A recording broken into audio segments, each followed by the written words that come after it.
A very good afternoon to all of you. मैंने कहा a very good afternoon. मैंने कहा very good afternoon.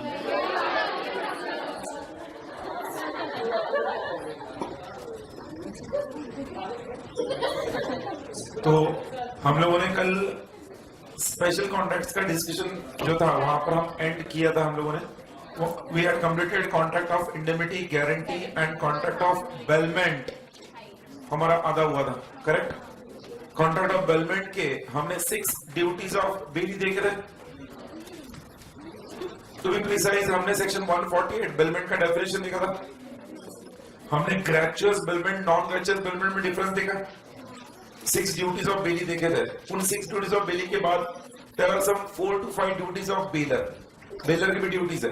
But before that जो 6 duties of belly थे वो कौन से थे? बगैर देखे. Number 1, duty to take reasonable care of the goods of the bailee, sorry bailor, number 1. Number 2, duty not to make unauthorized use of the goods. Number 3, duty to return back the goods on expiry, else liable for all kind of loss. Number 4, duty not to earn extra profit from the goods billed.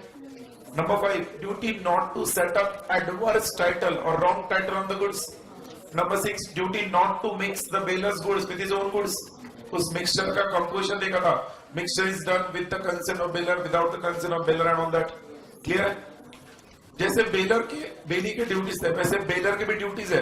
Baler का duty है duty to disclose fault in the goods, duty to disclose defect और fault in the goods. अगर वो gratuitous bailment है तो when he is aware of the fault he must disclose it. But when is a non gratuitous bailment, whether is aware और not aware, he is liable for the fault in the goods. Then duty to receive back the goods. Bailor का और एक duty क्या? Baler का to duty to receive back the goods on expiry. Then next duty of bailor, duty to compensate the bailey if due to pre-termination of a gratuitous bailment. Duty to compensate the bailey if due to pre-termination of a gratuitous bailment the bailey suffers some loss. ये जो मैंने अभी duty बताया ये सबको समझ आ गई क्या? ये ड्यूटी टू, हाँ, ग्रेचुअस बेलमेंट जिसमें हम कहते हैं बेलर को कोई कंसेशन नहीं मिलता है. बेलर ने उस ग्रेचुअस बेलमेंट को क्या कर दिया? प्री टर्मिनेट कर दिया बिफोर एक्सपायरी. और उस कारण अगर बेली को कोई लॉस सफर होगा तो बेलर उस लॉस के लिए जिम्मेदार है. बेलर उस लॉस के लिए जिम्मेदार है? नहीं है ना? और ये सुनो, हमने याद है कि एग्जांपल डिस्कस किया था क्लास में कि ट्रक का एग्जांपल, करेक्ट? उस पर्सन का ट्रक रेंट पर देने का बिजनेस था और उस बेलर ने अपने फ्रेंड को एक दिन के लिए ट्रक दिया. फ्रेंड ने जो बेली था उसने उस ट्रक के अंदर डीजल फिल किया, गुड्स अपलोड किए, गुड्स लोड किए और ड्राइवर को हायर किया. Driver was hired, goods were loaded, diesel was field. और उसके बाद फ्रेंड का फोन आता है और वो कहता है I want to terminate, I want my truck back. तो ऐसे केस में जो भी डीजल को उसने फिल किया, जो भी चार्जेस भले वो ग्रेचुअस बेलमेंट है उसने इनकर किया, the bailor is liable to the bailee for the loss. Then एक और ड्यूटी है बेलर का, duty to pay all the necessary expenses incurred by the bailee if the bailor does not take the goods on expiry. अगर expiry पर bailor goods का deliver लेता नहीं है तो bailor is liable for the expenses to the bailee. इसमें example देखा था, हॉर्स रेलवे से पुणे से मुंबई भेजा था और रेलवे वालों ने मुंबई में जब हॉर्स का वहां पर हॉर्स रेलवे से मुंबई पहुंच चुका था बट हॉर्स की डिलीवर लेने वो बेलर पहुंचा नहीं वक्त पर, तो हॉर्स का रीजनेबल केयर बेली को लेना पड़ा. उस रीजनेबल केयर के लिए जो भी एक्सपेंसेस बेली ने इनकर किए बाद में बेलर उस बेली से रिकवर कर लेगा. सॉरी, बेली उस बेलर से रिकवर कर लेगा. बेली बेलर से रिकवर. तो ड्यूटीज ऑफ बेलर और बेली हमने डिस्कस किया. उसके बाद कॉन्ट्रैक्ट ऑफ बेलमेंट में हम लोगों ने देखा था there is a lien, general lien और particular lean.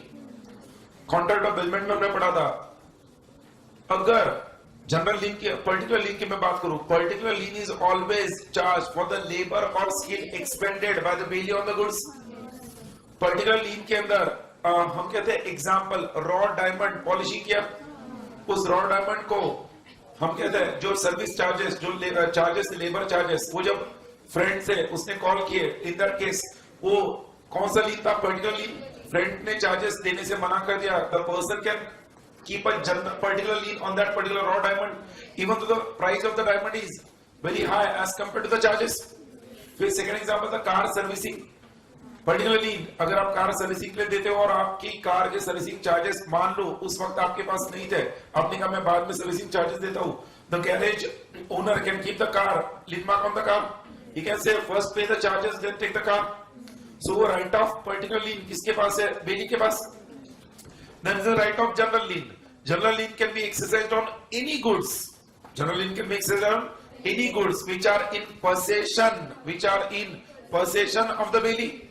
Which are in possession of the bailey. मतलब मैंने एग्जांपल दिया था जनरल लीन को लेकर कि जो आपके possession में goods है उसी पर आप जनरल लीन मार्क कर सकते हो. General lien can be for other than labour charges. General lien के अंदर हम कहते हैं 5 people in India can exercise general lien directly. Bankers, policy brokers, insurance brokers और attorneys of high court and then factors, wharfingers, ये जो है वो डायरेक्टली जनरल लीन एक्सरसाइज कर सकते हैं. किसी और पर्सन को जनरल लीन एक्सरसाइज करना है तो स्पेसिफिक एग्रीमेंट करना है. जनरल लीन का मैंने एक एग्जांपल दिया था कि आईसीआईसीआई बैंक से आपने एक पर्सनल लोन लिया. क्या लिया? पर्सनल लोन, जो कि अनसिक्योर्ड है. Personal loan is unsecured. और उसी आईसीआईसीआई बैंक के अंदर आपका सेविंग्स अकाउंट है और उसी आईसीआईसीआई बैंक के आपके पास शेयर्स है और उसी आईसीआईसीआई बैंक में आपका एफडी भी है, फिक्स डिपॉजिट. आपने जो पर्सनल लोन लिया था वो पर्सनल लोन के लिए आपने डिफॉल्ट कर दिया. अब आईसीआईसीआई बैंक पर्सनल लोन तो अनसिक्योर्ड है बट फिर भी आईसीआईसीआई बैंक के पास जनरल लीन के तक अधिकार है आपका सेविंग्स अकाउंट, आपका फिक्स डिपॉजिट और आपके शेयर्स पर लीन मार्क करना और आपको ये इन्फॉर्म करना कि तब तक जब तक आप लोन रीपे ना करो हम आपको ये जो भी आपका अकाउंट है या एफडी है या शेयर्स बेचने से रोक देंगे. You can not do so. अरे बोलो भाई. जनरल लीन और पर्टिकुलर लीन के साथ हमने बेलमेंट में फाइंडर ऑफ गुड्स का एक पॉइंट देखा जो कल के डिस्कशन में हमने कवर कर लिया. फाइंडर के पास 2 राइट्स है, कल डिस्कस किया था. For the voluntary expenses finder के पास राइट है, right of particular lien and right of sale. Perishable goods है तो तुरंत और नॉन पेरिशेबल गुड्स है तो at least 2/3 of the total value of the goods जब तक एक्सपेंसेस नहीं होता है he can not exercise. But अगर राइट ऑफ रिवॉर्ड है, मतलब ओनर ने कोई रिवॉर्ड अनाउंस किया, क्या अनाउंस किया? रिवॉर्ड. उस रिवॉर्ड को क्लेम करना है तो रिवॉर्ड को क्लेम करने के लिए अगेन नंबर 1 क्या है? राइट ऑफ पर्टिकुलर लीन है and right to sue in the court of law. ध्यान रखना अक्सर स्टूडेंट्स यहाँ पे गलती करते हैं केस स्टडी आने पर. क्वेश्चन ऐसा देते हैं बराबर से आपको प्रेजेंट किया जाता है कि फाइंडर था, उसको गुड्स मिले हैं, गुड्स पर उसने खर्चा किया है, बाद में ट्रू ओनर मिला है, ट्रू ओनर मिलने पर ट्रू ओनर ने खर्चा देने से मना कर दिया. अब फाइंडर ट्रू ओनर को कोर्ट में सू करना चाहता है, वो लोग कर सकता है. स्टूडेंट उधर इमोशनल हो गए, हाँ बोलते हैं, but the answer is no. Because expenses जो फाइंडर ने इनकर किए उसलिए उसके पास तो 2 राइट है, right of particular lien and right of sale. Right to sue is not for the expenses, right to sue is only for the reward announced by the owner. अरे ये सुनो, वो चीज भूलना नहीं आपको. That is contract of bailment, we have completed, correct? बोलो भाई. Then contract of pledge, when we started our discussion, contract of pledge में the best example of pledge is gold loan, which we discussed. pledge में जो parties होते हैं पॉनर and pony है. जो goods जो गोल्ड हमने सिक्योरिटी में रखा है वो तभी वापस हमें लौटाया जाएगा जब वो एंटायर लोन रिपे होगा अलॉन्ग विद इंटरेस्ट. अगर उस प्रिंसिपल अमाउंट और इंटरेस्ट को पूरी तरह से दिया नहीं गया तो जो पॉनी है, मतलब जो बैंक लेंडर है, उसके पास हम कहते हैं राइट ऑफ लीन है, राइट ऑफ लीन है. बट अगर प्रिंसिपल अमाउंट, इंटरेस्ट और कोई ऑर्डिनरी एक्सपेंसेस, क्या कहते हैं, ऑर्डिनरी एक्सपेंसेस दे दिए तो ऑर्डिनरी एक्सपेंसेस देने पर उस लेंडर के पास, पॉनी के पास राइट ऑफ लीन नहीं है, he has to return back the goods. But for the extraordinary expenses incurred, if any, the pawnee can sue the pawner for the extraordinary expenses. अगर पॉनर जो बोरोवर था, पॉनर अगर वो डिफॉल्ट कर दे तो पॉनी गुड्स को तुरंत बेच नहीं सकता. पॉनी को पहले डिफॉल्ट होने पर पॉनर को रीजनेबल नोटिस देना है. रीजनेबल नोटिस में भी अगर पे नहीं होता है तब पॉनी उसे बेच सकता है. और पॉनी ने गुड्स को बेचने के बाद कोई सरप्लस अमाउंट आता है, pawnee has to return back to the pawnor. कोई डेफिसिट है तो डेफिसिट के लिए पॉनर को स्यू कर सकता है. वैसे ही पॉनर का एक राइट होता है, पॉनर का राइट होता है right to receive reasonable notice on default number 1 and right to redeem back और claim back the goods from the pawnee any time before sale. मतलब अगर पॉनर ने डिफॉल्ट किया, पॉनी ने उसे रीजनेबल नोटिस दिया, रीजनेबल नोटिस में भी पॉनर ने पे नहीं किया, उसके बाद पॉनी ने गुड्स का ऑक्शन सेल अनाउंस किया, ऑक्शन सेल अनाउंस हुआ है, ऑक्शन सेल हुआ है क्या? नहीं। मान लो ऑक्शन सेल अनाउंस हुआ 21 अगस्त को और ऑक्शन सेल रखा गया है 1 सितंबर को। ऑनर को ऑलरेडी रीजनेबल नोटिस दे दिया था, he failed to pay the reasonable time period. After that auction sale is announced on 21st August, it is kept on 1st of September. तो ऑनर के पास राइट टू रिडीम और claim back the goods है before sale. मतलब अगर 31st अगस्त या 1st सितंबर को भी auction sale is complete on the fall of hammer, तो ऑक्शन सेल जब तक कंप्लीट नहीं होता है तब तक पॉनर कभी भी जाकर अपने गुड्स वापस रिसीव कर सकता है। बट ऐसे केस में पॉनर को उस पॉनी के जो भी एक्स्ट्रा एक्सपेंसेस है उसे पे करने होंगे। If he is willing to pay, the pawnbroker can claim back his goods. याद है क्या सबको? ये हमने देखा था pawnbroker का important right है, right to redeem or claim back his goods even before sale by the pawnee. फिर pledge में एक important point हमने देखा था।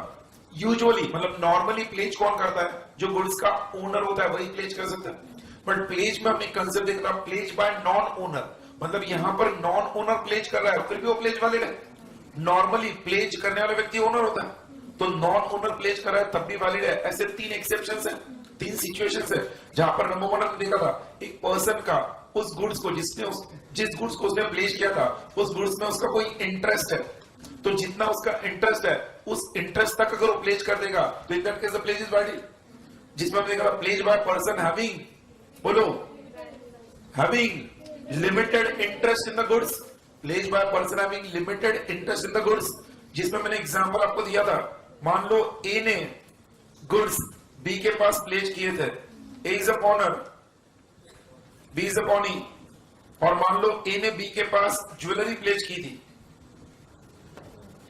ज्वेलरी प्लेज की थी 1 लाख की, और ए ने 20,000 का लोन लिया। Then A defaults in this loan. जो बी पॉनी है, ए के डिफॉल्ट पर अगर बी को वो ज्वेलरी बेचनी भी है तो बी पहले ए को रीजनेबल नोटिस देगा, रीजनेबल नोटिस में पे नहीं किया उसके बाद भी उसको बेच सकता है। It is time consuming. A के डिफॉल्ट पर बी को तुरंत पैसों की जरूरत है, बट बी के पास ए ने डिफॉल्ट कर दिया, बी को उस लोन प्लस इंटरेस्ट मिलाकर हम कह सकते हैं 30,000 आना है। तो बी क्या करता है, ए के डिफॉल्ट पर ए को नोटिस देने की जगह बी वो ज्वेलरी सी के पास प्लेज करता है। कौन प्लेज करता है? बी। बी उस ज्वेलरी का ओनर नहीं है, बट फिर भी उस ज्वेलरी के लिए जो बी ने प्लेज किया वो वैलिड है। B is the non owner pawnor, B is the non owner pawnor, और बी ने सी के पास प्लेज करके 30,000 उस ज्वेलरी के अगेंस्ट ले लिया, तो हम कह सकते हैं बी ने किया प्लेज वैलिड है even though B is not the owner. सब लोग समझ रहे? That was the first exception. Second exception में देखा था mercantile agent, principal agent relationship है। कोई भी गुड्स प्रिंसिपल के जो एजेंट के पास है वो भले ही एजेंट के पास है, गुड्स तो प्रिंसिपल ओनर है। तो अगर मर्केंटाइल एजेंट प्रिंसिपल के गुड्स किसी के पास प्लेज कर दे और इन the ordinary course of business और उस गुड्स पर लोन ले ले, प्रिंसिपल के कहने पर, प्रिंसिपल के कंसेंट से मर्केंटाइल एजेंट ने उसके goods in the ordinary course of business pledge कर दिए और उस पर लोन ले लिया, तो प्लेज करने वाला व्यक्ति मर्केंटाइल एजेंट है, वो ओनर नहीं है, बट फिर भी प्लेज वैलिड है। अरे बोलो, that is the second exception we have studied of mercantile agent. सबको याद है? अरे बोलो। एंड थर्ड एक्सेप्शन था pledge by a person in possession of goods under a voidable contract. Pledged by a person in possession of a goods under voidable contract, and he pledges these goods before the contract is rescinded and the pawnee acts in good faith. दो conditions है।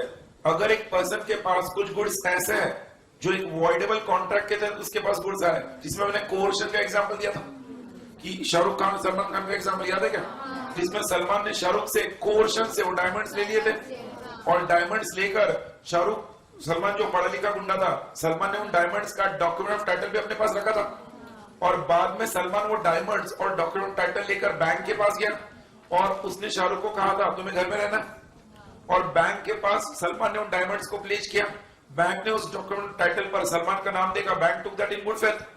बाद में जब शाहरुख इसकी शिकायत करता है तब तक तो ऑलरेडी डायमंड्स प्लेज हो चुके हैं। हालांकि शाहरुख के साथ कोर्शन हुआ था, वो कॉन्ट्रैक्ट वॉइडेबल था, बट वॉइडेबल कॉन्ट्रैक्ट को रिसाइंड करने से पहले उस पर्टिकुलर पर्सन ने, जो कि हमारा एग्जाम्पल में सलमान था, उसने प्लेज कर दिया, तो प्लेज इज वैलिड। वैलिड मतलब क्या? शाहरुख को गुड्स बैंक से रिकवर नहीं कर सकता, अगर उसे रिकवर करना है, व्हाट वाज द वे, मैंने कहा था, he has to pay the money paid by the bank and he has to file a suit against Salman in the court of law. अरे बोलो भाई, मतलब pledge created by a person who is in possession of goods under a voidable contract is valid if he has placed the goods before the contract is rescinded and the pawnee acts in good faith। याद है क्या? हमने इसको लेकर class में case study solve किया था, जिसमें कंसाइनमेंट ऑफ गुड्स, ए ने अपने गुड्स कंसाइनर कहते हुए कंसाइनी को भेजा था, जो रेलवे रिसिप्ट था वो कंसाइनी के नाम से था, तो कंसाइनी को उस गुड्स को प्लेज करने का राइट है, पर जो कंसाइनर है उसने ही वो रेलवे रिसिप्ट बैंक के पास प्लेज कर दी और बैंक ने उसे गुड फेथ में ले लिया। अब ऐसे केस में उसने एडवांस बैंक से ले लिया, एक्चुअली कंसाइनी के हिसाब से कॉन्ट्रैक्ट वॉइडेबल है। और ये सुनो, जो प्लेज कंसाइनी कर सकता था वो कंसाइनर कर रहा है उसके नाम से, बिकॉज रिसिप्ट पे किसका नाम था? कंसाइनी का। तो ऐसे केस में कंसाइनी को पता ही नहीं है ये प्लेज क्रिएट हुआ है, और हमने एग्जांपल डिस्कस किया था, रेलवे से गुड्स लॉस्ट हो गए, तो जो बैंक है क्या वो रेलवेज को स्यू करके पैसा रिकवर कर सकती है? हमने देखा था, yes, bank can sue railways and recover the money because bank is acting as a pawnee. Pawnee has all the rights of the pawnor when the goods are placed with him, yes और no? तो bank can sue the railways and recover the money, but bank can keep only that much amount whatever advance they have given and they have return the surplus amount to the पॉनर। अरे बोलो, ये discussion हमने देखा था। So that was contract of pledge. फिर contract of agency का last special contract जिसका हमने डिस्कशन स्टार्ट किया था, उसमें मैंने सबसे पहले कहा था, किसी भी कॉन्ट्रैक्ट ऑफ एजेंसी में एंटर होने के लिए there are some 4 basic essential elements. Number 1, basis for every act of agent in the ordinary course of business the principal is liable to the third party. जो भी agent ordinary course of business में act करेगा, उसके act के लिए principal third party को liable है, number 1। Number 2, agency contract में एंटर होने के लिए बोलो कंसिडरेशन एक्सचेंज करने की जरूरत नहीं है। एंड नंबर 3, जो प्रिंसिपल है, he must be a person having contractual capacity.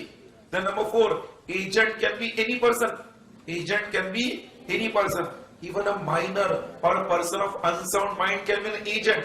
But अगर ऐसा पर्सन एजेंट अपॉइंट किया जाता है, the principal will appoint him at his own risk, because such person is not liable to the principal for any loss cause to the principal. याद है क्या? इसमें मैंने आपको एग्जांपल दिया था, गाड़ी बेचनी थी, जब गाड़ी आपने 2 लाख में सेल करने के लिए कहा था, एजेंट ने वो गाड़ी 1.5 लाख में बेचने का कॉन्ट्रैक्ट किया। अगर एजेंट मेजर है तो प्रिंसिपल उस थर्ड पार्टी को गाड़ी देने के लिए बाउंड है, बट प्रिंसिपल अपना 50,000 का लॉस एजेंट से रिकवर करेगा because he acted beyond his authority. But अगर एजेंट माइनर है तो भले उसने 1.5 लाख में बेची है, प्रिंसिपल उस माइनर एजेंट से कोई लॉस रिकवर नहीं कर सकता। That was section 184। याद है क्या? आफ्टर दैट हमने टाइप्स ऑफ एजेंसी कॉन्ट्रैक्ट देखे थे, जिसमें एजेंसी कॉन्ट्रैक्ट में हमने देखा था agency by express authority, agency bye employed authority, agency by necessity, agency by operation of law, agency by ratification. जब मैं agency by express authority, oral और राइटिंग है पावर ऑफ अटॉर्नी के थ्रू, एजेंसी बाय इम्प्लॉयड अथॉरिटी में it was principal bye एस्टॉप, principal of estoppel, and that is agency by estoppel and agency by holding out, और third था agency by cohabitation. सब लोग सुन रहे हैं क्या? गांधी जी हो ना भाई, क्योंकि स्क्रीन पर कुछ नहीं है, सुन लो। तो हमने एजेंसी बाय एस्टॉपल में क्या देखा था? When a person appoints someone as his agent, when a person appoints someone as his agent, then publicly, then he cannot revoke his authority privately. Means he is stopped or stopped from denying his authority. Number 1. Then agency by holding out में देखा था, when a person appoints someone on a regular occasion to buy or sell the goods on his behalf, then even though such person is not his agent, he is hold out to be his agent. तो agency by holding out और agency by estoppel में मैंने फर्क बताया था। Agency by estoppel में वहां पर जो एजेंट होता है वो थर्ड पार्टी के साथ कॉन्टैक्ट करता है। एजेंसी बाय होल्डिंग आउट में प्रिंसिपल और थर्ड पार्टी का कॉन्टैक्ट होता है, और एक पर्सन को प्रिंसिपल उस गुड्स को खरीदने या बेचने के लिए सेंड करता रहता है। भैया सुनो, एजेंसी बाय एस्टॉपल में पर्सन पहले एजेंट पब्लिकली अपॉइंट होता है, बाद में वो एक्ट करता है। एजेंसी बाय होल्डिंग आउट में पहले वो एक्ट करता है, बाद में वो एजेंट होल्ड आउट होता है। Then agency by cohabitation हमने देखा था, when a married woman is living with her husband, LIVING, living with her husband, she has got every right to pledge her husband's credit for the necessaries purchased by her. याद है क्या?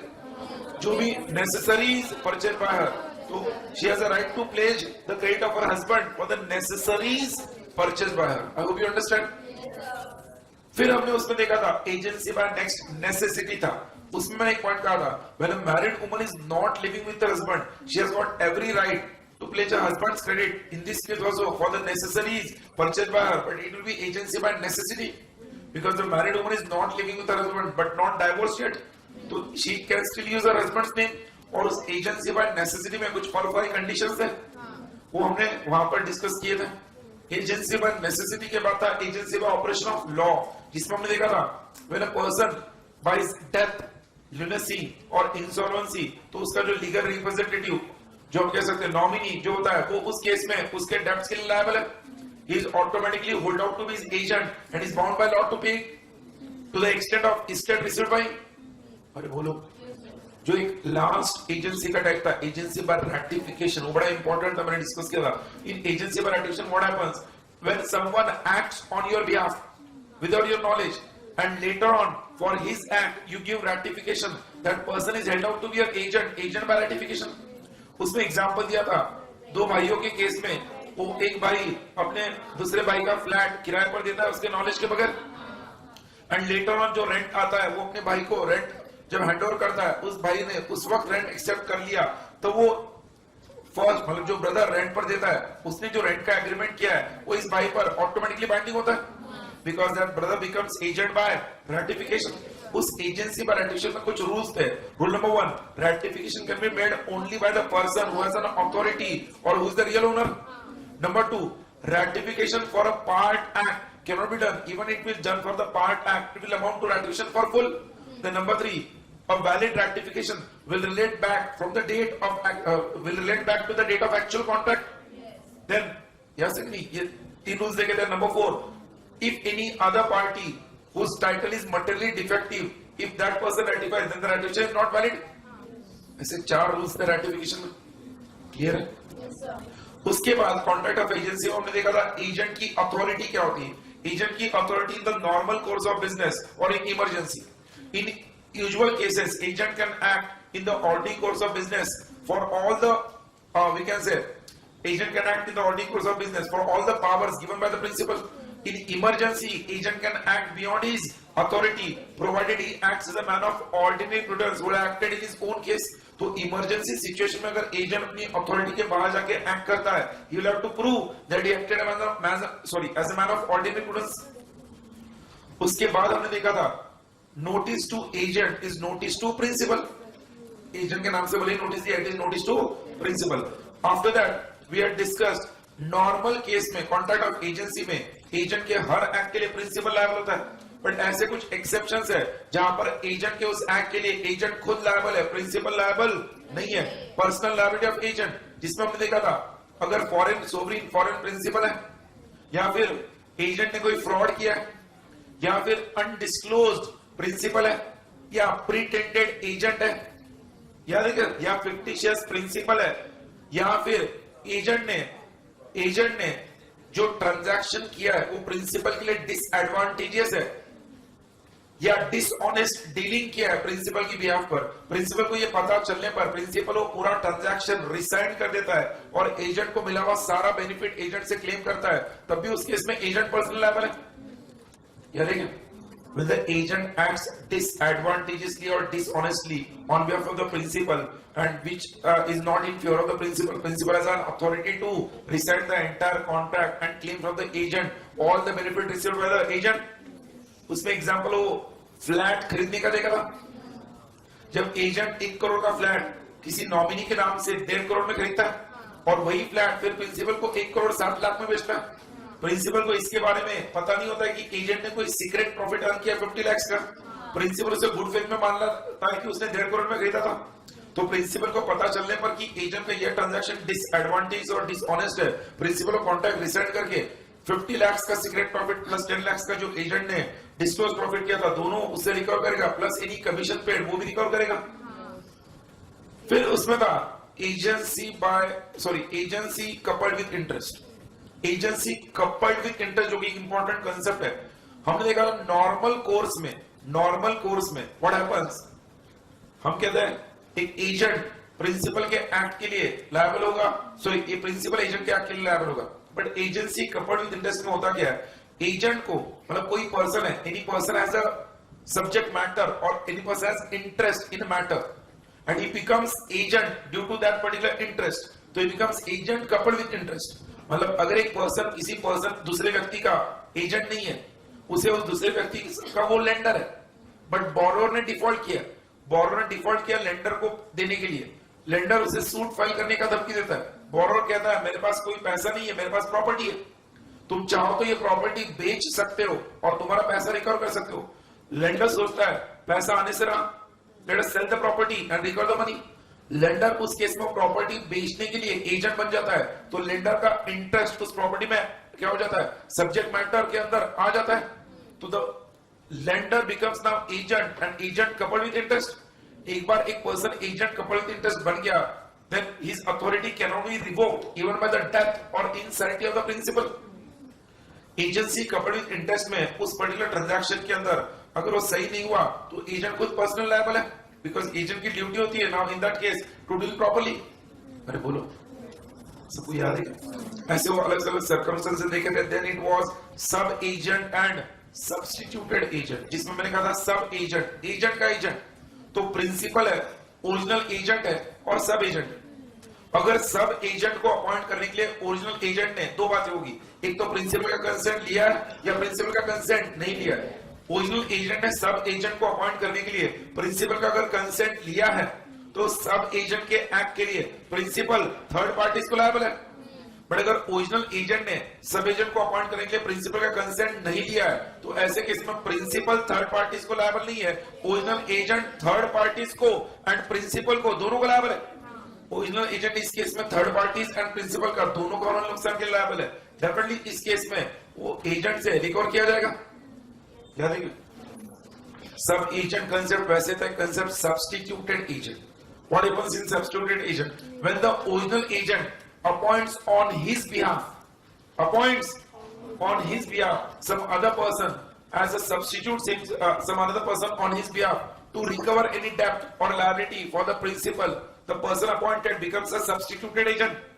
जिसमें मैंने example दिया था, principal को एक partnership firm से जो कोलकाता में थी, कोलकाता का जो एजेंट है, कोलकाता का एजेंट वो कोलकाता में किसी फर्म को गुड्स बेचता है और फर्म का बैड डेट्स होता है।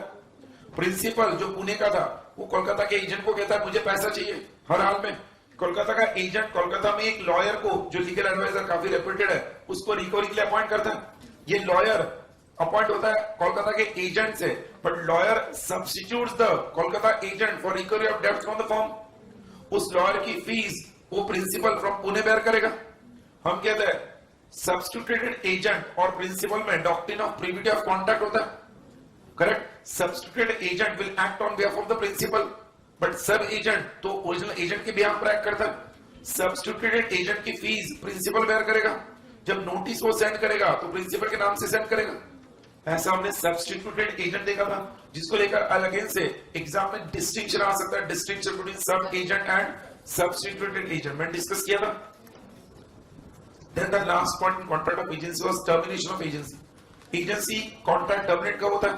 When the agent जो टेन्योर ऑफ एजेंसी कॉन्ट्रैक्ट है वो एक्सपायर हो गया, या either of the agent or the principal we can say is unsound mind, or sorry the principal is insolvent or principal is of unsound mind, या agent or principal dies, या फिर agent खुद renounce करता है contract of agency में। ऐसे अलग circumstances agency contract क्या होगा? टर्मिनेट होगा इन दिस वेरियस सर्कमस्टेंसेस। याद है?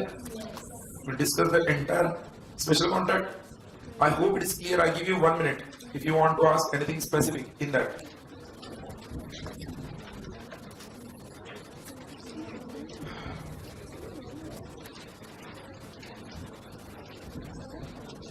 बोलो, I'll discuss that. 2-3 टर्म्स हमने एजेंसी में देखे थे, एक था फिक्टिशियस प्रिंसिपल, एक था अनडिस्क्लोज्ड प्रिंसिपल और एक था प्रीटेंडेड एजेंट। ये 3 टर्म्स फिक्टिशियस प्रिंसिपल। अब हम निगोशिएबल इंस्ट्रूमेंट एक्ट में देखते हैं तो आपको ये रियलाइज होना चाहिए फिक्टिशियस मतलब क्या, फेक। मतलब कोई प्रिंसिपल है ही नहीं। कोई कस्टमर आपके शॉप में आया, आप खुद, मैंने एग्जांपल दिया, आप खुद ओनर हो बट आप उसे कहते हो कि मालिक कोई और है, और इस केस में मान लो वो आपको एजेंट समझ के गुड्स खरीदता है और मान लो गुड्स में डिफेक्ट है but there is no principal, there is fictitious principal, तो एजेंट खुद लायबल है, नंबर वन। दूसरा था प्रीटेंडेंट एजेंट। प्रीटेंडेंट एजेंट में क्या था, आप किसी के एजेंट नहीं हो बट आप कस्टमर को कहते हो कि हाँ मैं उसी का एजेंट हूं, तुम मुझसे गुड्स खरीदो।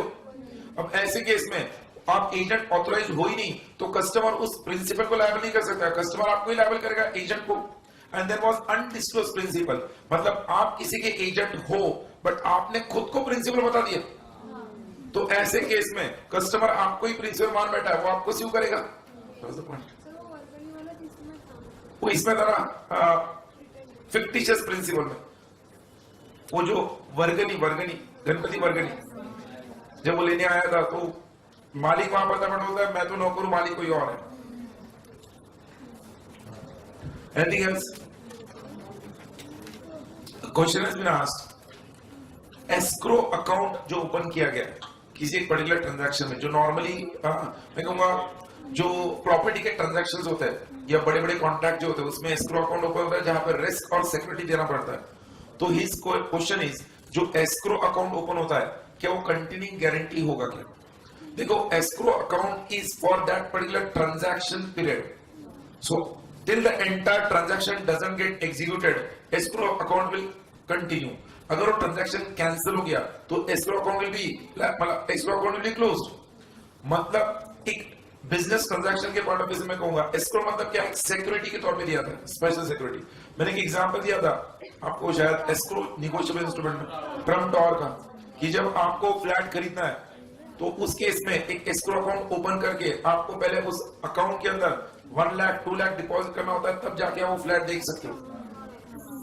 If you are interested in that particular flat then you can go and further proceed. तो जो एस्क्रो अकाउंट का डिपॉजिट है वो बाद में आपके फाइनल पेमेंट से रिड्यूस होगा, so that is escrow account. हम उसे कंटिन्यूइंग गारंटी के तौर पे कहने की जगह हम उसे कहेंगे वो कोलैटरल है, it is collateral, it is product additional ना, it is collateral. Because what happens, understand, continuing guarantee हम कहते हैं उस केस में वो 3 पार्टीज होते हैं, principal, debtor, creditor and surety. यहां पर जो डेटर है वही अपना अकाउंट ओपन कर रहा है। चला है? Okay, so whether to start with negotiable instrument or interpretation of statutes? Negotiable instrument. Okay, let us start Negotiable Instruments Act.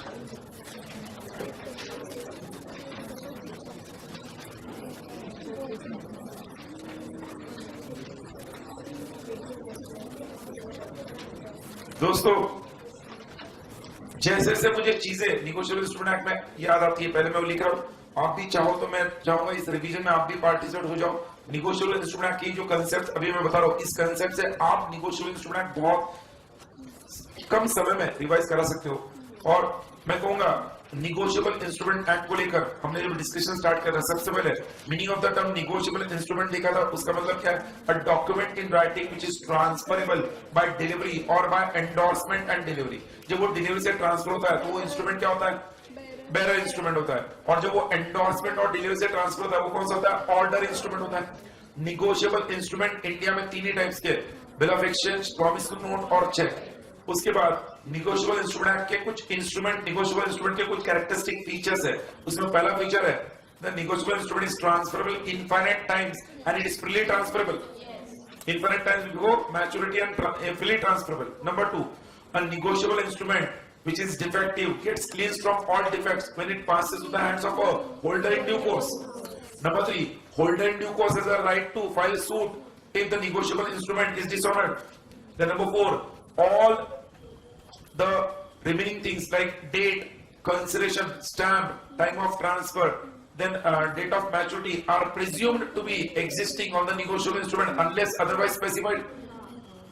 हमने उसमें देखा था a negotiable instrument when it passes to the hands of a HDC it is cleansed from all defect. तो वहां पर हमने section 8 और section 9 holder और होल्डर इन ड्यू कोर्स का डेफिनेशन देखा था। जिसमें मैंने कहा था section 8 of the negotiable instrument act says that for any person to be a holder, there are two conditions that he needs to be satisfied. Number one, he must have possession or his name must be there on the negotiable instrument. मतलब एक तो उस negotiable instrument का उसके पास possession चाहिए या उसका नाम उस पर चाहिए, and he must have a right of recovery. अगर कोई व्यक्ति है जिसके पास possession है या नाम है but right of recovery नहीं है, तो वो होल्डर नहीं है, वो डिफेक्टिव होल्डर है। याद है क्या? तो होल्डर सेक्शन 8 के दो कंडीशंस अगर फुलफिल करेगा तो फिर सेक्शन 9 में एचडीसी में हम जाते हैं। होल्डर इन ड्यू कोर्स बनने के लिए उस पर्सन को पहले होल्डर बनना होगा, मतलब दो कंडीशंस फुलफिल करने होंगे। उसके बाद सेक्शन 9 के तहत वो एचडीसी तब बनेगा जो वो सेक्शन 9 के तीनों कंडीशंस फुलफिल करेगा। इसमें पहला कंडीशन है he must have obtained the negotiable instrument before maturity for consideration and in good faith. In good faith मतलब क्या? वो ये मान लेगा कि जो ट्रांसफरर है जिसने उसको ट्रांसफर किया है उसे लीगल राइट है ट्रांसफर करने का। अगर ये तीनों कंडीशन फुलफिल होते हैं तो ही वो एचडीसी है। अगर उसके पास आफ्टर मैच्योरिटी आता है या विदाउट कंसेशन आता है या फिर उसे गुड फेथ में नहीं है तो वो उस केस में सिर्फ होल्डर है, वो होल्डर इन ड्यू कोर्स नहीं है। एक एचडीसी के फिर हम नहीं कहते होने के बाद एचडीसी होने से आपको काफी फायदा मिलता है। You enjoy many privileges as a HDC. There are some 10 privileges we discussed of a holder in due course. इसमें मैंने आपसे डिस्कस किया था एचडीसी होने के वजह से पहला प्रिविलेज क्या है? If you are a holder in due course, then if the bill is dishonored, if the negotiable instrument is dishonored, every prior party on the negotiable instrument is liable to a HDC. HDC can recover it from any one of the prior parties. तो हम कहते हैं every prior party is liable to HDC. HDC can recover from anyone, not from all. Number one. Number two, a holder who obtains the negotiable instrument from a HDC will get all the rights of the HDC. Will get all the rights of the HDC. मतलब HDC के पास जिन prior parties के खिलाफ right था वही right किसके पास आएगा? Holder के पास आएगा। बट हमने डिस्कस किया था इसका मतलब ये नहीं कि होल्डर को भी सारे प्रिविलेजेस होते हैं। होल्डर को राइट्स मिलने के लिए उसको एचडीसी के पास से आना चाहिए। अगर होल्डर से होल्डर को आया तो कोई राइट नहीं है और होल्डर के पास अपने खुद के कोई राइट्स नहीं होते। एचडीसी के जो राइट्स थे वही राइट्स होल्डर को ट्रांसफर होते हैं। जिसमें मैंने एक एग्जांपल दिया था,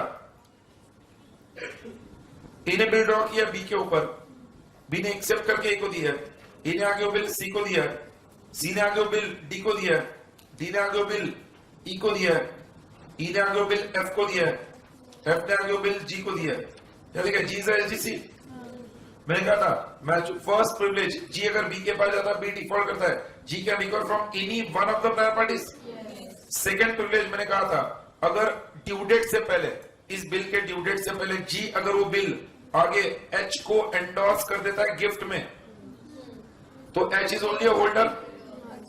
और अब मैच्योरिटी में एच गया बी के पास, बी ने डिसऑनर कर दिया तो एच के पास राइट है to sue only F E D C और A. G H can not sue G because जो जी के राइट्स थे वही उसे मिलते हैं। ये भूलना मत आप क्योंकि गड़बड़ हो जाती नहीं।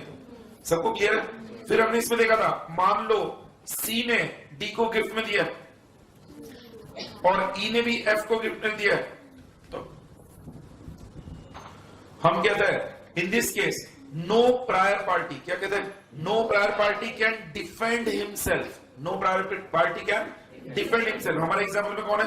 सी and E. No prior party can defend himself that he had बोलो endorsed the negotiable instrument without consideration to HDC। मतलब अगर जी बी के डिसऑनर होने पर अगर सी के पास जाता है तो सी जी के सामने अपने आप को ये डिफेंड नहीं कर सकता है कि मैंने ये विदाउट कंसेशन दिया था तो मैं तुम्हें लायबल नहीं हूं। हम कहते हैं no prior party can defend himself और allege that he endorsed the negotiable instrument without consideration. ये थर्ड प्रिविलेज था। फिर फोर्थ प्रिविलेज में हमने देखा था no prior party or every prior party is liable to a HDC even if the bill was stolen or obtained by fraud or unlawful consideration. Even though the bill was stolen or obtained by fraud or unlawful consideration. जिसमें मैंने example दिया था अगर A से वो bill C ने चुराया था, A ने उस पर्टिकुलर बिल के ऊपर साइन कर दिया था और अपने मैनेजर C को कहा था कि एक क्रेडिटर आएगा Z उसको देने के लिए, बट सी ने ए के साइन के ऊपर अपना नाम लिख दिया और सी ने वो एंडोर्स कर दिया गिफ्ट में डी को, तो सी तो डिफेक्टिव होल्डर हो गया। बट ये एंडोर्स होते होते जी के पास जाता है, जी मैच्योरिटी में बी के पास जाता है, बी डिसोनर्स, जी इस केस में प्रायर पार्टी कहते हुए ए के पास जाता है, ए जी को कहता है दोस्त ये मुझसे चुराया हुआ था, it was stolen from me, I got it now, C has stolen from me, या it was obtained by fraud from me. तो ऐसे केस में ए फिर भी जी को लायबल है, A can not deny his liability even though it was stolen और obtained by fraud from A. Yes और नो? बट इसी में हमने देखा था अगर मान लो यहां पर एक अनलॉफुल कंसेशन का पॉइंट देखा था, अगर एक अनलॉफुल कंसेशन के तहत मतलब जो बिल ऑलरेडी पे हो चुका है वो बिल ड्यू डेट से पहले एसडीसी के पास आता है, तब भी एसडीसी जिसने वो बिल पे किया है उसको लायबल कर सकता है। मतलब अनलॉफुल कंसेशन के तहत हुआ है तब भी आप एसडीसी को लायबल हो। बट एक्सेप्शन इसमें था फोर्जरी। एक्सेप्शन क्या था? अगर ए का साइन फोर्ज हुआ है, ए का साइन ही फोर्ज हुआ है और ए का साइन किसी सी ने फोर्ज करके फिर उसे गिफ्ट में दिया है, तो forgery is null and void, it has got no legal effect. तो एसडीसी को फोर्जरी के केस में प्रायर पार्टी के खिलाफ कोई राइट नहीं है। तो फोर्थ प्रिविलेज में एक्सेप्शन देखे थे। एक्सेप्शन में पहला एक्सेप्शन फोर्जरी, एक और एक्सेप्शन देखा था not negotiable crossing. Not negotiable crossing तो हमने चेक के अलग अलग टाइप्स ऑफ क्रॉसिंग देखे थे। चेक के क्रॉसिंग में हमने देखा था one is general crossing, one is special crossing. General crossing we common man can do. General crossing में दो पैरेलल लाइंस ड्रॉ करते हैं, two parallel transfer lines are draw, या दो पैरेलल लाइंस के बीच में एंड कंपनी ऐसा लिखा तो जनरल क्रॉसिंग है। स्पेशल क्रॉसिंग में दो पैरेलल लाइंस ड्रॉ करके अंदर उस बैंक का नाम हम लिखते हैं, correct. Special crossing is done by one bank और अनदर बैंक। एक जनरली क्रॉस चेक हम स्पेशल क्रॉसिंग में कन्वर्ट कर सकते हैं, बट एक स्पेशल क्रॉसिंग को हम जनरल क्रॉसिंग में कन्वर्ट नहीं कर सकते। जनरल क्रॉसिंग करने पर हम उसे फर्दर एंडोर्स कर सकते हैं। वहां पर हमने देखा था कि जनरल और स्पेशल क्रॉसिंग को हम आगे जाके एक रेस्ट्रिक्टिव क्रॉसिंग डाल सकते हैं। रेस्ट्रिक्टिव क्रॉसिंग के दो टाइप्स है, अकाउंट पे crossing and not negotiable crossing. अगर हमने जनरल क्रॉसिंग के दो लाइंस के अंदर ही अकाउंट पे लिख दिया तो वो जनरली क्रॉस चेक जो फर्दर निगोशिएट हो सकता है, अब उसका फर्दर ट्रांसफर रुक जाएगा। वो उसी पेई के बैंक अकाउंट में क्रिएट होगा जिसका नाम उस पर लिखा है। किसमें? अकाउंट पे क्रॉसिंग में। नॉट निगोशिएबल क्रॉसिंग क्या था? उसमें मैंने कहा था for to protect the endorser of this cheque from any loss by theft और loss in transit, not negotiable crossing concept आएगा। नॉट निगोशिएबल क्रॉसिंग कंसेप्ट है जो टाइटल ऑफ ट्रांसफरर होगा वही टाइटल ऑफ ट्रांसफर ही होगा। Transfer will not get a better title than the transferor. अगर transferor का टाइटल डिफेक्टिव है तो ट्रांसफरी का टाइटल भी डिफेक्टिव है, even though the transferee is a SDC. SDC को उसमें कोई बेनिफिट नहीं है बिकॉज उसके पास कैसे crossed not negotiable cross cheque है। ये सुनो, तो हमने फोर्थ प्रिविलेज में जो दो एक्सेप्शंस पहले देखे थे वो था एक नॉट निगोशिएबल क्रॉस चेक और एक था फोर्जरी। अरे बोलो, फोर्थ प्रिविलेज में और दो एक्सेप्शन देखे थे, एक था सॉ रिको एंडोर्समेंट और एक था निगोशिएशन बैक। देखो मैं जब एक्सेप्शन कह रहा हूं मतलब इस केस में एसडीसी को कोई प्रिविलेज नहीं है, कोई बेनिफिट नहीं है। तो एसडीसी को कोई बेनिफिट नहीं है, ऐसे दो सर्कमस्टेंसेस देखे। फिर हमने कंसेप्ट देखा था निगोशिएशन बैक। क्या देखा था? निगोशिएशन बैक मैं लिख रहा हूं। उस निगोशिएशन बैक में मैंने एक एग्जांपल ड्रॉ किया था जिसमें हम कह सकते हैं निगोशिएशन बैक में चार अलग सर्कमस्टेंसेस है। अगर हम सॉरी को भी इंक्लूड करें तो चार सर्कमस्टेंसेस है। ए ने बिल ड्रॉ किया बी पर, बी ने एक्सेप्ट करके ए को दिया, ए ने आगे वो बिल सी को एंडोर्स किया, सी ने आगे डी को दिया, डी ने आगे ई को दिया, ई ने आगे एफ को दिया, एफ ने आगे जी को दिया। ऐसा सिचुएशन था। निगोशिएशन बैक का एक और नाम है सर्किटरी ऑफ एक्शन। और मैंने कहा था ड्यू डेट से कुछ दिन पहले जी ने कुछ परचेसेस ए से कर लिए और वो बिल ए को एंडोर्स कर दिए। ये पहला सिचुएशन। फिर ड्यू डेट से कुछ दिन पहले सेकंड सिचुएशन, जी ने ई से परचेस कर लिया तो बिल ई को दे दिया। अरे बोलो, या फिर थर्ड सिचुएशन, ड्यू डेट से कुछ दिन पहले जी ने बी से परचेस किया तो बी को दे दिया। ऐसे तीन सर्कमस्टेंसेस है निगोशिएशन बैक में। फिर मैंने आपको कहा था what happens in negotiation back.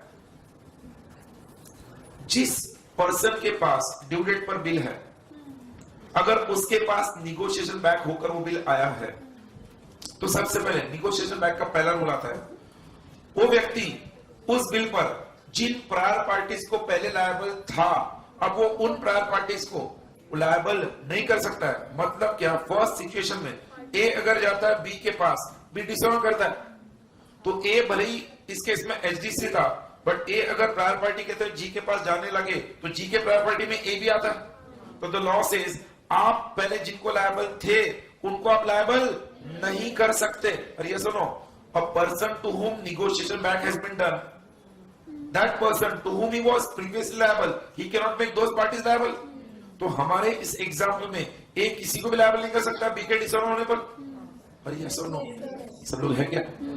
मैंने इसको याद रखने के लिए आपको एक शॉर्टकट दिया था, और शॉर्टकट भी दिया था, ए से ये बिल निकला जी की तरफ और जी से वापस आया ए की तरफ, तो ये सर्किट कंप्लीट हो गया यहां पर। तो जो लोग सर्किट के अंदर है वो डिस्चार्ज है, वो लायबल नहीं है। तो इस केस में किसी को लायबल नहीं कर सकता है। ये हमने फर्स्ट सर्कमस्टेंस में देखा था। अब सेकंड सिचुएशन में अगर हम देखें, जी ने परचेसेस ई से किए थे, ई के पास आ गया। अगर हम कहें ड्यू डेट पर ई के पास बिल है, ई बी के पास जाता है, बी डिसऑनर करता है। बट मान लो अगर हम 2 मिनट के लिए ड्यू डेट पर ई बी के पास जाने से पहले हम अगर इस बिल को ई के हाथ में देखते हैं, ई इस बिल पर पहले किसको लायबल था, तो E was liable to F and G, because E was F and G were the subsequent parties, E was the prior party, तो ई एफ और जी को लायबल था। अब ई अगर बी के पास जाता है, बी डिसऑनर करता है, तो ई एफ एंड जी को लायबल नहीं कर सकता है, बट ई डी सी और ए को लायबल कर सकता है। क्यों? Because the law says negotiation back का सेकंड रूल जो फर्स्ट रूल के एग्जैक्टली कॉम्प्लीमेंट में है। फर्स्ट रूल कहता है आप पहले जिसको लायबल थे उसको लायबल नहीं कर सकते, तो सेकंड रूल कहता है आप जिसको लायबल नहीं थे उसको आप लायबल कर सकते हो। तो इस केस में ई टी सी और ए को लायबल कर सकता है। और हमने यहां पर देखा था एक सर्किट यहां पे कंप्लीट कैसे होता है, अगर ई को जाता है तो ई से ये जी को गया था और जी से अगेन ई को आया था, तो सर्किट में यहां पर ई एफ जी है, तो सिर्फ इतने पार्टीज डिस्चार्ज है, बाकी लायबल है। मैंने आपको शॉर्टकट दिया था, ये एग्जाम अगर केस स्टडी आता है याद रखने के लिए कौन लायबल होगा, सर्किट जहां पर कंप्लीट हो रहा है, सर्किट के अंदर जो पार्टीज है वो डिस्चार्ज है।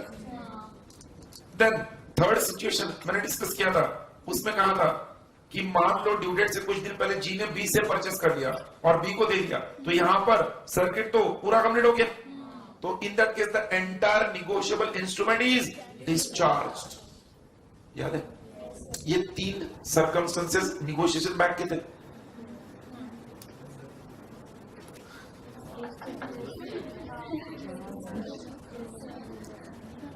मुझे ऐसा लग रहा है कि मैं बता रहा हूं, आपको ऐसा लग रहा है कि आपको समझ रहा है, पर वो दोनों बराबर मैच हो रहा है कि वो जीने पड़े।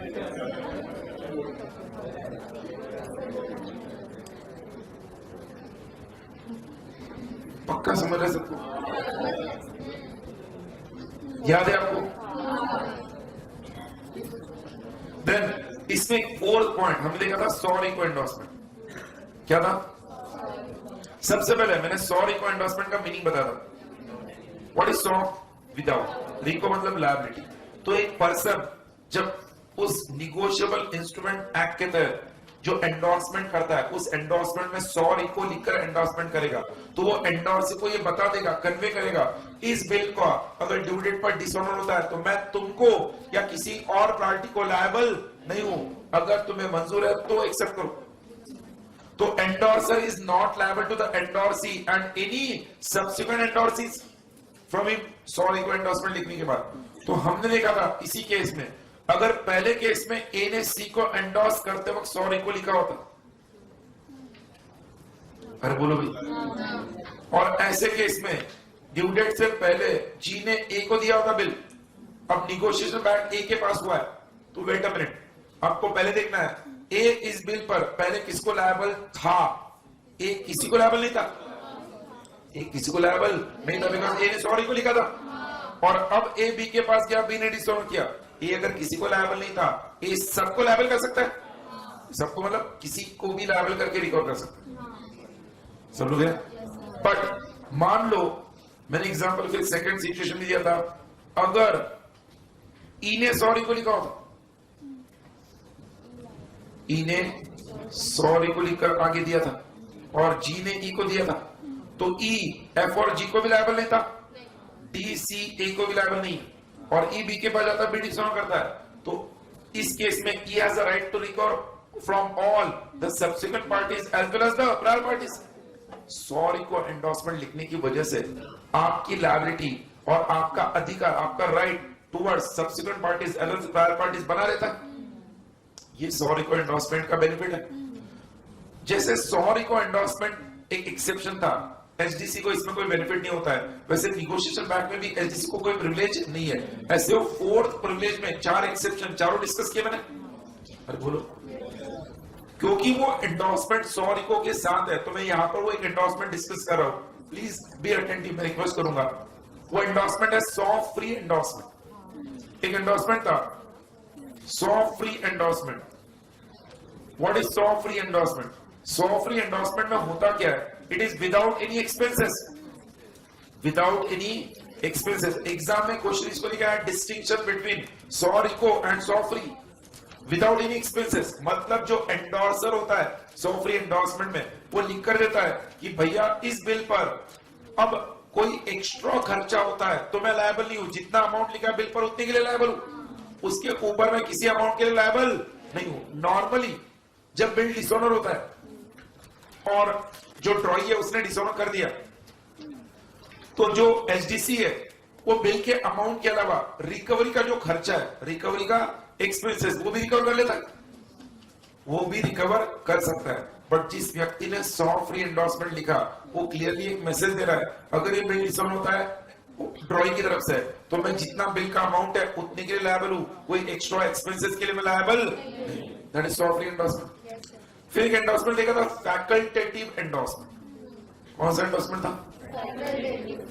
याद है? What is facultative? To facilitate, to assist, to help someone, किसी की मदद के लिए वो एंडोर्समेंट होना, जहां पर एंडोर्सर एंडोर्सी को कहता है कि मैं अपने अधिकार छोड़ रहा हूं या मैं अपनी लायबिलिटी बढ़ा रहा हूं। एंडोर्सर एंडोर्सी को कहता है अगर बिल डिसऑनर होता है तो तुम्हें मुझे नोटिस देने की जरूरत है, बट मैं तुम्हें लिख कर देता हूं बिल डिसऑनर हुआ, नो नोटिस इज रिक्वायर्ड, तो तुम्हें मुझे नोटिस देने की जरूरत नहीं है। तो एंडोर्सर ने फैकल्टेटिव एंडोर्समेंट करते हुए एंडोर्सी के लिए अपना right to receive notice waive कर दिया। या फिर एंडोर्सर ने एंडोर्सी को कहा बिल डिसऑनर होता है तो I will pay you 1000 rupees more, I will pay you 1000 rupees more. तो एंडोर्सर ने एंडोर्सी बिल एक्सेप्ट करे, इसलिए उसकी मदद के लिए उसने एक्स्ट्रा लायबिलिटी बढ़ा दी। तो फैकल्टेटिव एंडोर्समेंट में एंडोर्सर एक तो अपनी राइट वेव करता है या अपनी लायबिलिटी बढ़ाता है, दोनों वो एंडोर्सी की कन्वीनियंस के लिए करता है, इसे facultative endorsement. Again this concept is asked usually in the exam hall. Clear है? ये एंडोर्समेंट हमने उस प्रिविलेजेस के सॉफ्ट रिको एंडोर्समेंट के साथ देख लिया। टोटल प्रिविलेज कितने हुए अभी तक? 4। पांचवा प्रिविलेज था एस्क्रो वाला। एस्क्रो में हमने देखा था एक स्पेशल कंडीशन जब आप डालते हो और स्पेशल कंडीशन अगर ब्रीच होती तो भी एचडीसी पर कोई असर पड़ता नहीं है। हमने देखा था, स्क्रीन पर देखो, ए ने बी को कुछ गुड्स क्रेडिट पर दिए, अरे बोलो, और बदले में ए ने बी के ऊपर बिल ड्रॉ किया, बिल ऑफ एक्सचेंज। बी ने कहा ये बिल मैं एक्सेप्ट करता हूं, जिसका ड्यू डेट 2 महीने बाद है। बी कहता है मैं बिल एक्सेप्ट करूंगा, बट मेरा कंडीशन है तुम ये बिल चाहो तो सिर्फ बिल डिस्काउंटिंग कर सकते हो। क्या? बिल डिस्काउंटिंग, तुम किसी और को एंडोर्स नहीं करोगे। बी ने कंडीशन किसको लगा? ए को। ए ने उस कंडीशन को एक्सेप्ट कर लिया। अब ए ने वो कंडीशन एक्सेप्ट करने के बाद भी ए ने वो बिल आगे ड्यू डेट से पहले सी को एंडोर्स कर दिया, सी इज एचडीसी, और ड्यू डेट पर सी गया बी के पास, तो in that case B is liable to C even though यहां पर कंडीशन ब्रीच हुआ है। नो, हम कहते हैं prior party can defend himself to HDC that he had endorsed the bill for a special condition and if that condition is breached, he is not liable. He is still liable. याद है क्या? ये escrow वाला point था. Then 6th point was incorte instrument. Incorte instrument. What is incorte? Incomplete instrument. मैंने इस वक्त आपको कहा था किसी भी इंस्ट्रूमेंट को इनकॉर्टे इंस्ट्रूमेंट बनने के लिए पहले उसे निगोशिएबल इंस्ट्रूमेंट बनता है, और एक इंस्ट्रूमेंट निगोशिएबल इंस्ट्रूमेंट तभी बनता है जब वो राइटिंग में हो, ड्यूली साइंड हो एंड स्टैम्प्ड हो। ये तीनों कंडीशन होनी चाहिए। इन तीनों में से एक भी मिसिंग है तो वो इंस्ट्रूमेंट ही नहीं, निगोशिएबल, तो इनकॉते होने का सवाल ही नहीं आता। हाँ, बट ये तीनों है, इन राइटिंग में साइंड है और स्टैम्प्ड है, इसके अलावा कुछ और मिसिंग है तो इनकम्प्लीट है। एक इंस्ट्रूमेंट अगर इनकॉते इंस्ट्रूमेंट बनता है तो holder and holder in due course के राइट्स अलग अलग है। जो उस इनकॉते इंस्ट्रूमेंट का होल्डर है, he has the right to recover only that amount what he was authorized to recover, what he was authorized to recover। but एक इनकॉते instrument जब होल्डर के हाथ में आता है, holder gets prima facie right to complete the instrument for any amount what he wishes to do so. ऐसे case में अगर ये होल्डर ने उस बिल को ज्यादा अमाउंट के लिए कंप्लीट कर लिया and such inchoate instrument which gets complete and comes in the hands of SDC, SDC gets right to recover the entire amount mentioned on the bill even though the person who delivered the incorrect instrument had not authorized to do so। Example discuss किया था कि ए ने B को 5,000 का check दिया, check पर amount in words missing था, बाकी सब कुछ था, साइन था, स्टैम्प, एवरीथिंग, मतलब उसका सिग्नेचर था, डेट था, एंडोर्स किया था, एवरीथिंग वाज देयर, स्टैम्प तो होता नहीं चेक पर, बाकी सारे डिटेल्स थे, अमाउंट इन वर्ड्स मिसिंग था। बी ने उस चेक पर 5,000 के आगे 0 ऐड कर दिया, so B was the holder. B ने उसे आगे सी को एंडोर्स कर दिया जिसमें सी का नाम लिखा था, बी ने साइन किया था। C took that in good faith before maturity and for concession, C is the SDC. C अगर वो चेक डिपॉजिट कर ले, C has the right to recover entire 50,000। But अगर बी उस चेक को 50,000 मॉडिफाई करके अपने अकाउंट में डिपॉजिट करे और उसने 50,000 रिकवर भी कर लिया तो उसे वो 45,000 लौटाना पड़ेगा, because the holder can recover only that much amount what he was authorised to recover. Inchoate instrument, तो इनकॉते इंस्ट्रूमेंट में हमने एसडीसी का प्रिविलेज देख लिया था, SDC can recover the amount even though the amount is more than the person who authorised और the delivered that inchoate instrument. Clear? ऐसे 6 privileges हमने देखे थे। अब इस निगोशिएबल इंस्ट्रूमेंट एक्ट में इफ यू आस्क मी, वो जो 4 प्रिविलेजेस है वो बचे, उसके 4 नहीं कितने, 3 प्रिविलेज, 9 प्रिविलेजेस थे ना टोटल, 9 प्रिविलेज थे, तो 3 प्रिविलेजेस बचे। और उसके बाद if you ask me what is pending is the various instrument जिसमें inland foreign instrument है, then accommodation bill है, then I'll say protection to a paying banker, collecting banker वो है, jurisdiction of a court क्या होता है वो देखना है, then material alteration क्या है वो देखना है,